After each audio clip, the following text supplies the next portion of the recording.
Hello everyone, I am back with another tier list and this time is for open world specs.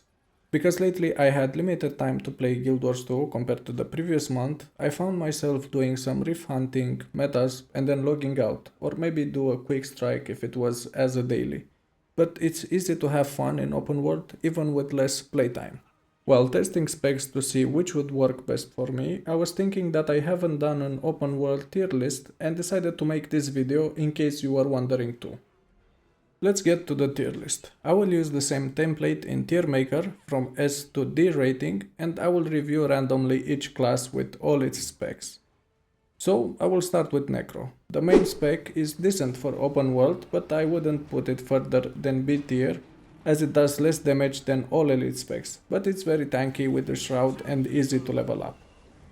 Reaper on the other hand is actually a lot better than the base spec, because it still retains some of the base tankiness without needing defensive stats. But it does a lot of damage, actually AoE damage, which is really useful in open world, and you will have lots of quickness uptime. And as a bonus you have quite a varied weapon choice, so range is not a problem. This brings it to S tier for me. Scourge is also a good option, but this goes more into celestial gear as it focuses more in condi damage. But you can be a great support and do decent damage. You can even share alacrity if you spec into it. So I think this is a great spec, but not as fun in open world as Reaper, so A tier. Harbinger is the last spec for Necro, and this is also a fun spec. The only difference is that the Shroud is not helping you when taking damage. It actually makes you squishier, but you do more damage, so again a great choice for a celestial build. You also have a lot of buffs to help you and others around you if you spec into quickness. And as for the place in the tier list, it should go in A tier as well, but higher than Scourge as it can take advantage of power damage too. Okay, time for the next spec and I will go with Warrior now. My first main since I started the game and the one I chose because of the big amount of HP and the greatsword that was doing a lot of damage. And Warrior hasn't changed much since then, but compared to Necro it doesn't have as much survivability. But it has plenty of buffs, so I think it's just above it in B tier. Time for Berserker, a very fun build, but focus more on condi damage. It is a great choice, and if you throw in some celestial pieces, you will have a decent build for open world. So this should fit in S tier as it can provide quickness as well and plenty of other buffs too, so it's fun to play compared to the rest of the specs, at least for me. Next is Spellbreaker, which is naturally more tankier than Berserker, but it does less damage and the ranged options are a bit more limited for it. It is easy to play in open world and it focuses more in power DPS, but easy doesn't mean fun necessarily for me. So this fits in A tier, just above Scourge. And the last one for Warrior is Bladesworn. Another great build, feels fast, but it focuses on Dragon Slash, and without quickness it feels a bit slow for me. But if you like the playstyle, then it can be a great choice. It's not worse than Spellbreaker, but it doesn't compare to Berserker, so A tier. A place higher since it can generate alacrity. And now let's pick a medium armor class too. I will go with Engineer as I had lots of fun with it. But the fun was with the elite specs and not the base class. The Engineer is very painful to level up with its low amount of weapons, and this can be secret if you have Secrets of the Obscure, but you need to actually complete the first chapter of the story with another character to use elite specs weapons on the main spec, so it's really not that fun. But once it gets to level 80, it's better, but you should get an elite spec ASAP, so D tier for it. Now for the elite specs. Scrapper is a fun one. Now, you do not even need too much defense on the gear. You can get some traits, and with the barrier generation, it is great for open world. Especially when more enemies are around, as more damage equals more barrier. You even have quickness available, but it doesn't work that well with the rifle, so you are stuck to hammer, and this puts it in A tier for me. But it's better than Harbinger, so it should be at the top of the tier. Next is Holosmith, which is very fun to play. I think the Holoforge really adds to its playstyle and it works really good with celestial stats. But the damage is really low if you do not have people around you to provide quickness or alacrity, so I cannot put it higher than A tier, but it will be below Scrapper.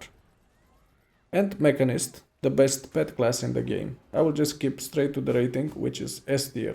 very close to Reaper because it doesn't have as much damage, but it has plenty of bones and survivability, and a more relaxed playstyle. You also do not need to worry much about the mech if you use the Condi or Boon arms for it to keep it close. Let's go with Thief now, another medium class, but this one with the lowest HP out of all of them. Thief can be tough to level up, especially when you need to fight multiple mobs. It is a pain to level up, but it is better than Engineer, so C tier. At level 80 is decent, but Daredevil is a big improvement because of the 3 dodges and the staff.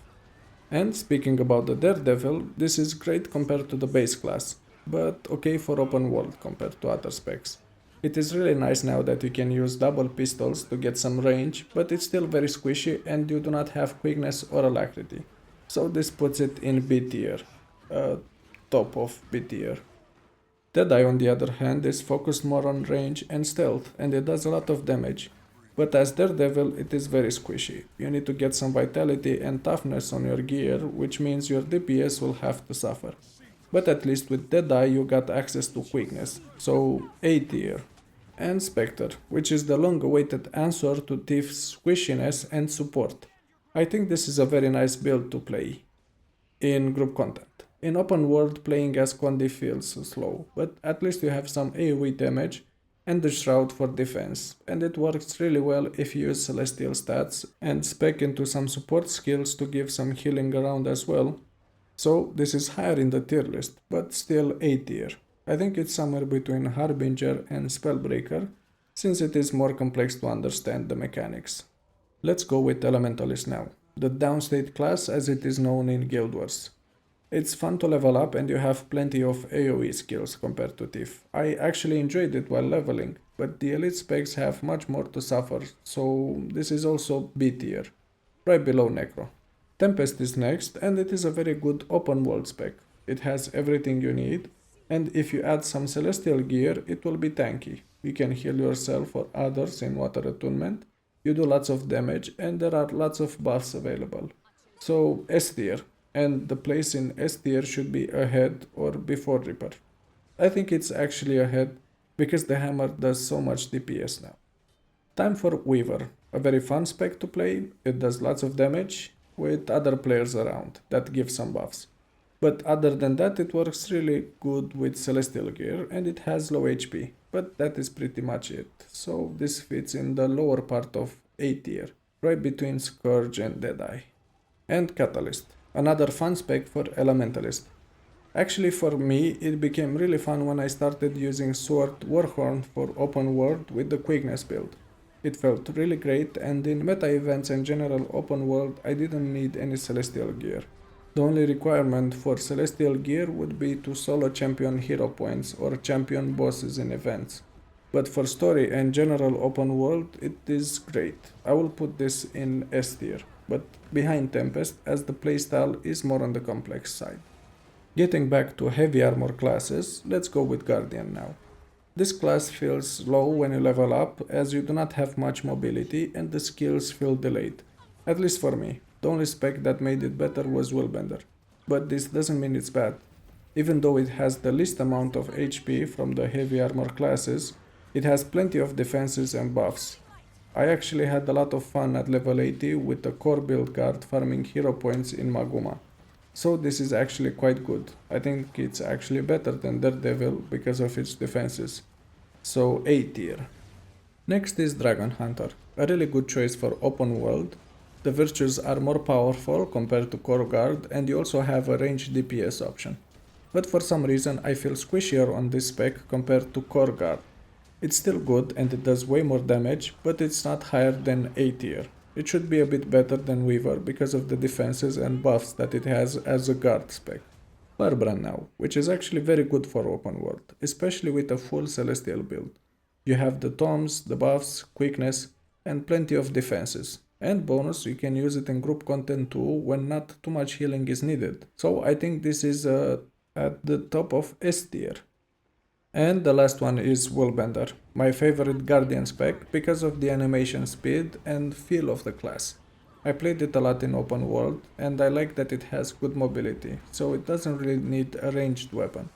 but it has the bow from Dragon Hunter when some AoE and range is needed. You can build it with some defensive gear, but it only needs it when soloing champions. Story content and general open world is good with mostly offensive stats. So this is S tier 2, but it doesn't compare with Firebrand in my opinion, so it will be just above Berserker. Let's go with Mesmer now, a class that I didn't touch for years since I started the game.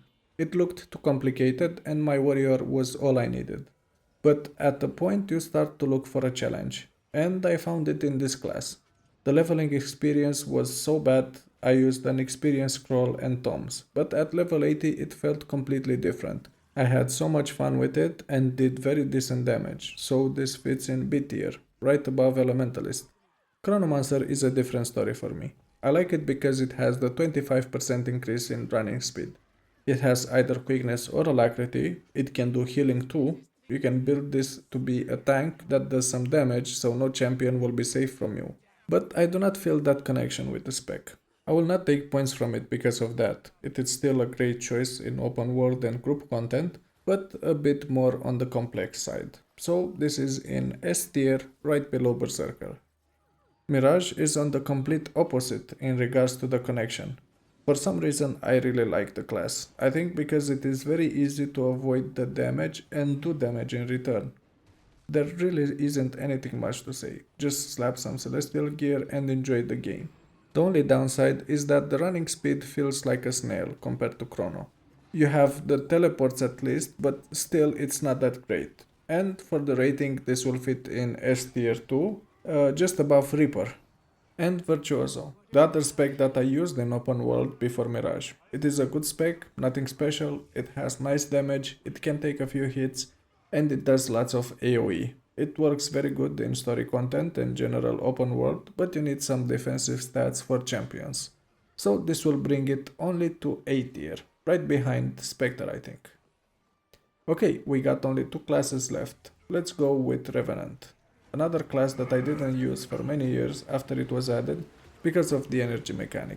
But after playing the spec for a few minutes, it's easy to understand. For leveling up, this didn't feel great at all. After reaching level 80, it felt great. It has lots of health generation from using Battle Scar straight, and it can do lots of damage because you do not need much defense on gear. So this fits right at the top of B tier for me.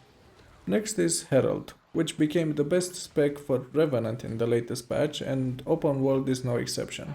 I think this spec can be the best at soloing champions with the minimum amount of celestial gear. It can easily generate quickness, might, fury, protection and regen.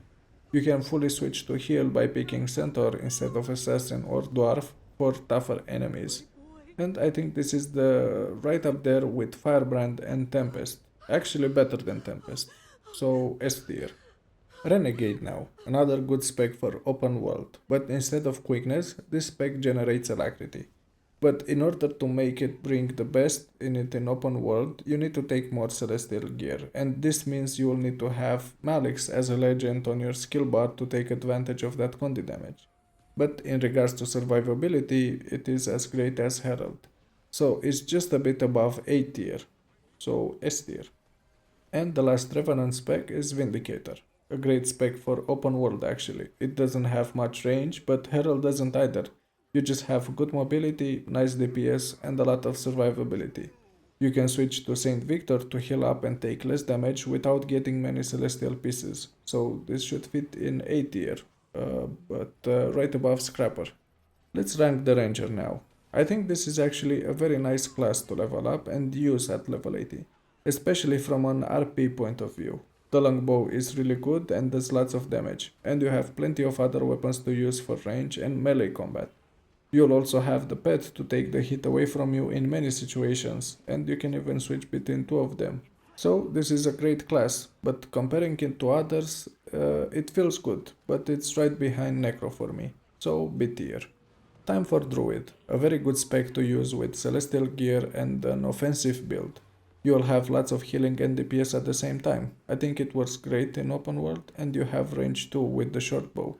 Just keep in mind that the damage will be mostly condi. It's not as great as other builds, but you will have alacrity, protection, might, fury and other buffs too. So it's a very good choice and should fit right behind Vindicator as it does less damage. Soul Beast now, which to be frank I like to use in open world but as a full DPS build. The initial burst kills mobs very fast, but when you have to solo champions it's really bad and you need lots of defenses because the pet is merged with you and you will take all the damage. I think it's better than Deadeye or Weaver because of the higher HP that comes with it, but that is about as high as it goes, so A tier. And the final spec that I will rate is Untamed, the only spec that I used in open world since it was added in the game for Ranger. I like it because of the extension of pet skills, the unleash mechanic that increases the damage or reduces it based on who is unleashed. You also have lots of defenses, projectile reflect, wounds, quickness feels better to have in open world than alacrity in my opinion. So story content will be easy with full DPS gear and you can add some celestial gear for soloing champions. Anthem will take full advantage of that since it works good with Condi and power. So this brings it to S tier in my books, right behind Reaper and in front of Mech because it does more damage. And this is the first tier list where all the classes and specs have been rated. I hope you enjoyed it and it will help you take a decision when picking a class for open world and story content. I think the tier list is pretty balanced, with two exceptions being Thief and Engineer, which feel a bit worse to play. But all elite specs are good and very good in open world, and with a bit of investment in gear and learning the mechanics, they can be great options. As usual, let me know in the comment section below if you agree with this list and what is your choice for the best open world build. If you want to see more content like this, please let me know in the comment section below, and if you enjoyed the video, please click the like and subscribe buttons.